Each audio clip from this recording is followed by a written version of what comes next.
For more than 3 decades, one man made an entire country laugh until it hurt. He chased women through parks to a jaunty saxophone tune, slapped a bald man on the head for a cheap gag, and somehow turned innuendo into an art form. Benny Hill wasn't just a comedian. He was an institution, a British export beamed into more than 100 countries, adored by audiences who didn't even speak English but understood a wink and a chase scene perfectly well. And then, almost overnight, it was over.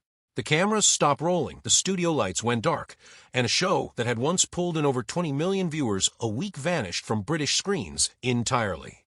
What actually happened? The real story isn't quite as simple as one scene ruined everything, but there is a sketch, a moment, and a growing wave of cultural change that together explain exactly how the biggest comedy export Britain ever produced came crashing down. Alfred Hawthorne Hill was born in Southampton in January 1924, the son of a shopkeeper who sold surgical appliances and the grandson of a circus clown. That mix, practical trade on one side, performance in the blood on the other, seemed to shape him from the start. Young Hill bounced between jobs that had nothing to do with show business. He stocked shelves, delivered milk, drove trucks, and even worked a canal bridge for a while. None of it stuck, but all of it gave him material. Years later, the oddball characters and everyman schemes that filled his sketches often had the fingerprints of a man who'd actually worked those jobs himself. The war interrupted whatever plans he had. Conscripted in 1942, he trained as an army mechanic and eventually landed in Normandy in the months following D-Day, keeping vehicles running amid one of the most brutal campaigns of the war. It was only when he transferred into the Forces Entertainment Corps, the unit tasked with keeping troops' spirits up through music, sketches, and comedy, that Hill found what he was actually good at. Performing for exhausted, frightened soldiers taught him something no drama school could: how to grab a tired audience's attention fast and keep it. After the war, he chased the entertainment world properly. He borrowed his stage name from Jack Benny, the deadpan American radio comedian he idolized, and broke into British radio in the late 1940s. Television followed by 1950, and by the early 60s, he'd built a reputation as a quick-change performer capable of playing a dozen different characters in a single show. He even took a serious turn playing bottom in a television version of A Midsummer Night's Dream, proving, briefly, that there was more range in him than pratfalls and double entendres. The Benny Hill Show itself began on the BBC in January 1955 and ran, in various incarnations, for well over 3 decades. From the outset, it leaned hard into the traditions of British music hall: broad physical comedy, cheeky wordplay, and a wink-wink attitude towards sex that felt daring without ever being explicit.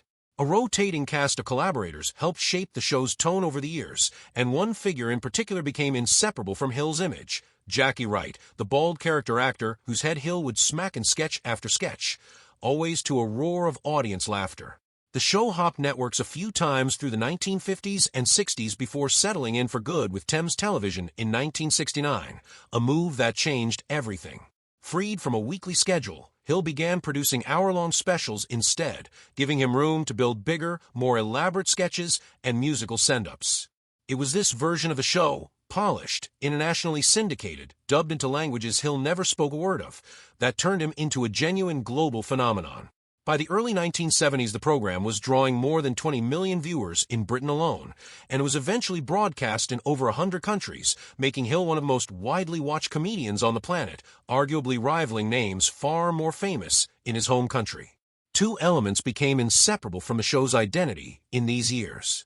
The first was the parade of attractive young women who populated nearly every sketch, a roster that, by the 1980s, was formalized into a dance troupe nicknamed Hill's Angels. One future star, Jane Leeves, cut her teeth as one of these angels before finding lasting fame playing Daphne on the American sitcom Frasier. The second signature element was the show's closing chase sequence, a frantic, sped-up scramble through parks and streets, Hill and his cast tearing past bewildered bystanders while a saxophone instrumental called Yakety Sax blared underneath.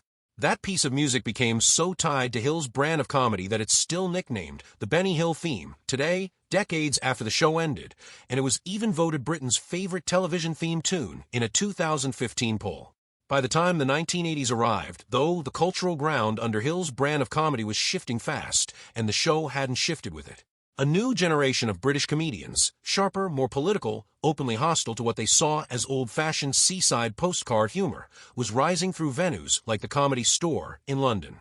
This new alternative comedy movement built its identity in direct opposition to everything Hill represented. The leering camera angles, the women reduced to props for a chase gag, the assumption that a bit of flesh and a slapstick wallop was all you needed for a laugh. No single figure embodied that opposition more publicly than Ben Elton. A rising star of the alternative scene and co-writer on shows like Blackadder, Elton didn't just dislike Hill's comedy, he argued it was actively harmful. On the television program Saturday Live, and later in the pages of Q magazine in January 1987, Elton went further than simple mockery. He suggested that the show's constant parade of women as objects to be chased, ogled, and grabbed helped normalize a broader cultural disrespect toward women, one he linked to real-world harassment and violence. It was an explosive claim to make about a Saturday Night Light entertainment program, and it landed exactly as intended. It made headlines, it forced critics and viewers to actually examine what they'd been laughing at for years, and it turned Benny Hill from a name synonymous with harmless fun into a shorthand for everything the new comedy establishment wanted to leave behind. The backlash to Elton's attack was almost as fierce as the attack itself. Plenty of commentators thought he'd badly overreached, comparing his assault on an aging entertainer to picking a fight with someone who could no longer properly defend himself in the cultural conversation. Other writers mocked the very premise that a comedy program could be meaningfully blamed for crime statistics, pointing out how strange it would be to hold any single entertainer responsible for broad societal problems. Elton himself eventually seemed to acknowledge the criticism had gotten a little overheated. In a sketch for Harry Enfield and Chums, he parodied himself as an insufferably self-righteous crusader named Benny Elton, chased comically through a park to the very same saxophone theme he'd condemned, punished for taking his own political correctness a step too far. Arguments about culture and comedy can rage for years without ever landing a decisive blow, but sometimes a single moment gives critics exactly the evidence they need. For Hill's detractors, that moment came in a beauty pageant parody sketch that aired in the show's final years on the air. The bit followed the show's well-worn formula, women paraded and ogled for the camera's benefit, capped off with a crude punchline that many viewers, even long-time fans, found simply mean-spirited rather than funny. It wasn't dramatically different in structure from dozens of sketches Hill had performed over 3 decades. What had changed was the audience watching it and the standards they were now applying. That's really the heart of the story. The sketch itself wasn't some unprecedented departure from Hill's usual material. It became infamous largely because it aired at exactly the wrong cultural moment, a moment when critics like Elton had already spent months making the case that this style of comedy deserved serious scrutiny, and when the wider British public was actively rethinking what counted as harmless fun versus what counted as demeaning. The sketch gave that argument a concrete example to point to, a specific clip that seemed to prove the critics' broader point in miniature. Regulatory voices got involved too. A spokesman for the Broadcasting Standards Council publicly noted how attitudes toward this kind of humor had shifted, remarking that scenes once considered simply cheeky were now widely seen as offensive. It would be too simple, though, to say that public outrage alone ended the Benny Hill show. Behind the scenes at Thames Television, more mundane business pressures were mounting at the exact same time. Ratings had been sliding for years, even as the show's reputation abroad remained strong. British audiences, exposed to sharper and more topical comedy elsewhere on the dial, were tuning out in smaller numbers each season. Meanwhile, production costs kept climbing, with each hour-long special reportedly running to several £100,000, a serious sum for a program no longer delivering the domestic audience numbers that had once justified it.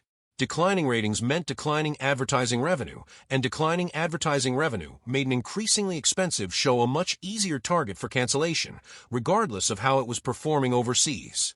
In 1989, Thames Television made it official and pulled the plug, citing a mix of falling ratings, rising costs, and the changing tenor of British comedy all at once. Hill, for his part, framed his own exit somewhat differently. Reports at the time suggested he chose to walk away after more than 2 decades with the network, closing out a run that had reportedly earned Thames tens of millions of pounds thanks largely to the show's success overseas. Whichever way the final decision actually broke, the outcome was the same. After 34 years, in one form or another, the Benny Hill show was gone from British airwaves for good. Hill didn't entirely retreat from show business after the cancellation. In 1991, he attempted a comeback of sorts with a project called Benny Hill's World Tour, an ambitious plan to perform his classic brand of sketch comedy in cities around the globe that had embraced the show over the years. The concept never fully got off the ground. Only a single special, filmed in New York, was ever completed and would end up being billed as his final television appearance. Persistent public affection for the old show did eventually convince Thames to bring re-edited episodes back to air in early 1992, a small vindication that came only shortly before Hill's death. Away from the cameras, Hill lived nothing like the character audiences associated with him. Despite substantial wealth, he was famously frugal, renting a modest flat rather than buying property, patching his own clothes, and walking long distances rather than paying for taxis unless someone else was footing the bill. He never married. 2 women reportedly turned down his proposals over the years and had no children, and he kept his personal life almost entirely out of the public eye, brushing off recurring rumors about his private life without ever addressing them directly in interviews. His health began failing badly in the early months of 1992. A mild heart attack in February led doctors to recommend bypass surgery, which he declined. A diagnosis of kidney failure followed soon after, and he turned down dialysis treatment as well. He continued living independently anyway, and on the morning of April 20, 1992, at 68 years old, he died in his armchair, apparently while watching television, with coronary thrombosis recorded as the cause. In a small, strange twist of timing, a new contract from a television network had reportedly arrived at his home the very same day. He was buried in Southampton, close to where his story began, and his sizable estate, built almost entirely from a career that had spanned radio, stage, and television, was ultimately divided among nieces and nephews rather than any spouse or children of his own. More than 30 years on, it's tempting to boil Benny Hill's career down to a single controversial punchline, but that misses most of what actually happened. His fall wasn't caused by one clip going too far in isolation. It was caused by a long-running style of comedy finally colliding with an audience and a culture that had moved on without him. The infamous sketch mattered less for what it contained than for the moment it aired in, landing right as critics like Ben Elton were making the broader case that Hill's brand of humor deserved real scrutiny rather than a free pass as harmless nostalgia. Add in falling ratings and ballooning production costs, and cancellation became less a single dramatic verdict than the inevitable result of several pressures converging at once. What's harder to argue away is the scale of what he built before any of that caught up with him.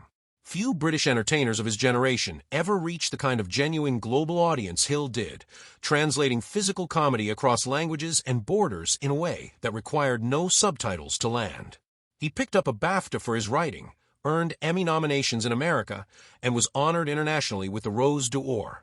His theme music still gets used as comic shorthand for chaos in television and film today, decades after the show itself went off the air.